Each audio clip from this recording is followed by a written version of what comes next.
Alô, bom dia, você está no canal Professor Belém nesta terça-feira, dia 28 de novembro de 2023. Sejam todos bem-vindos. E hoje, meus amigos, eu tenho uma informação tão pesada, mas tão pesada que não sei exatamente como abordá-la.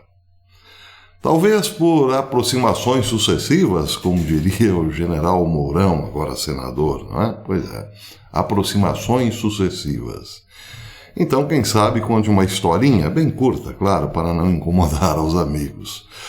Entre 2007 e 2008, não lembro exatamente o ano, eu ouvia um programa de rádio cujo apresentador dizia o seguinte: olha, meu filho, se você pensa que é o seu presidente ou os seus legisladores quem determinam as políticas públicas, enganou-se, está enganado, redondamente enganado. Quem determina a política pública são burocratas não eleitos que habitam salas secretas em Genebra. São eles que, depois de discutirem os planos e as agendas a serem implementadas, ou então impostas a toque de caixa, que determinam o que a ONU pedirá aos países membros, e não o seu presidente, menos ainda o seu deputado. Pois é, eu achei um pouco, digamos assim, um tanto quanto extravagante, mas logo em seguida tive que concordar com o então radialista, dizendo: Olavo tem razão. Não passaram-se muitos anos e de fato percebemos que sim, quem determinava a política, as políticas públicas, eram os tecnocratas europeus em salas de fórum em Genebra. Pois é, o radialista era Olavo de Carvalho, professor Olavo de Carvalho. E de lá para cá, a única diferença de 2007 ou 2008 é que esses tecnocratas que antes atuavam mais ou menos nas sombras, sem aparecerem muito, sem se colocarem muito na vitrine, hoje falam sobre os planos sem nenhum pudor. Daí porque entramos então no tema de hoje com esta longa, por assim dizer, introdução. Mais um tecnocrata do Fórum Econômico Mundial vem a público para determinar o que pode ou deve acontecer daqui para frente. Matéria publicada hoje pela Slay News diz o seguinte: uma poderosa burocrata da União Europeia, presidente do Conselho Europeu de Investigação da União Europeia, Maria Leptin, que é também colaboradora da agenda do Fórum Econômico Mundial, apelou aos governos de todo o mundo para pararem de tentar explicar a ciência aos seus cidadãos e, em vez disso, começarem a usar os militares para vacinar o público. Ela argumentou que tentar explicar aos cidadãos por que devem ou por que deveriam ser vacinados foi um fracasso durante a pandemia Covid. Durante um painel de discussão do Fórum Econômico Mundial, Leptin declarou que os governos deveriam parar de tentar convencer o público e apenas, ou tão somente, chamar os militares e o sistema religioso, ela usa esse termo, sistema religioso, para fazerem o serviço. E ponto final. Leptin acredita que a ciência por detrás das vacinas não deve ser explicada e que o público deve, em vez disso, ser obrigado a tomar a picadinha pelos governos. As campanhas de vacinação, segundo ela, não devem ser realizadas com consentimento informado. Devem, em vez disso, ser impostas às populações por meios manipulativos ou coercitivos. A lógica de Leptin, isso é por minha conta, é a seguinte: quando a ciência baseada em evidências não concorda com a ciência oficial, e é então provável que as populações a desafiem a ciência oficial. Assim, eliminando qualquer necessidade de esclarecimento científico, elimina-se também a resistência em relação à ciência oficial. Eu estou lendo essa parte porque pretendia publicar no X, mas então resolvi fazer o vídeo. E provavelmente então o texto fica para depois, lá no X. Ao expor o seu caso, Leptin explica que as nações com maior adesão às picadinhas foram aquelas cujos governos não perderam tempo em fazer com que os seus cidadãos tentassem compreender a ciência. Um deles, diz ela, é o Butão. Ela explicou que o Butão aproveitou a influência do sistema religioso para pressionar o público. Eles obtiveram uma cobertura fantástica sem que nenhuma ciência tivesse que ser explicada, disse ela. O outro exemplo que conheço é Portugal, onde a campanha foi entregue a um general do exército, um general reformado. E o general do exército, concluiu ela, apenas tratou o país como sua tropa e então reuniu as tropas. Ele declarou que era uma guerra que o país, com paixão patriótica, iria lutar unido. Bem, eu posso fazer milhares de considerações aqui. A primeira é que, claro, aqui muita gente gostará dessa proposta. Colocar os militares, o governo, colocar os militares para fazer, digamos, esse serviço de convencimento, por assim dizer, não científico. Pois é, muita gente vai gostar. É claro que isso é pesado, porque isso exclui, em primeiro lugar, qualquer discussão pública a respeito do tema ou do conteúdo daquilo que será aplicado. E também, evidentemente, passa por cima de casos particulares, de pessoas que, eventualmente, sejam impedidas por ordem médica de, enfim, tomarem a picadinha. E por aí vai.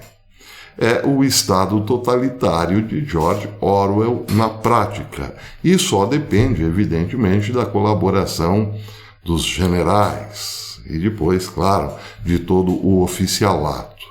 Daí porque eu disse, quem sabe até aqui, né, muitos militares estejam esfregando as mãos com essa possibilidade, porque afinal, certamente seriam bem remunerados ou bem recompensados pelo trabalho com a população, para não dizer contra. Pois é, se você pensa que é o seu presidente ou o seu legislador quem está ditando a política pública, pode ter certeza, como dizia o velho professor Olavo, que você está muito enganado. Muito bem, olha só, que informação interessante essa. Essa foi publicada pelo Daily Mail. Diz o seguinte: a crescente ameaça de espionagem e propaganda da China nos Estados Unidos levou o Congresso a emitir uma advertência à América. Segundo o Congresso, a América tem pouca noção de quão profundamente a influência do Partido Comunista Chinês, o PCC, se infiltrou nas comunidades americanas de todo o país. Diz o Daily Mail que os Estados Unidos têm pouca noção da profundidade da rede de operações de espionagem e influência da China, que atravessa todo o país. A presença do Partido Comunista Chinês em solo americano já se revelou uma rede de esquadras de políticas secretas nas principais cidades e nas pequenas salas de aulas vermelhas, nos jardins de infância. Bem, tudo isso está sendo tratado, como disse, pelo Congresso, mas por um comitê do Congresso chamado Comitê Seleto Bipartidário da Câmara para Assuntos da China. Os membros desse comitê divulgaram um memorando detalhado de como os Estados Unidos não conseguiram combater a infiltração de Pequim e a simulação poderá piorar, diz o memorando. A ameaça, segundo os membros desse comitê, vem da Frente Única, uma estratégia política que Xi Jinping chama de arma mágica. Frente Única, ou então Frente Unida, é afiliada a cerca de 600 grupos de chineses nos Estados Unidos, que estão todos em contato regular com o PCC, recebendo, claro, ordens do PCC dentro dos Estados Unidos. Segundo o relatório assinado por Mike Gallagher, um republicano de Wisconsin. Através da sua estratégia de trabalho de Frente Única, o Partido Comunista Chinês utiliza todas as ferramentas à sua disposição, sejam legais ou ilícitas, para influenciar o povo americano e interferir nas sociedades democráticas.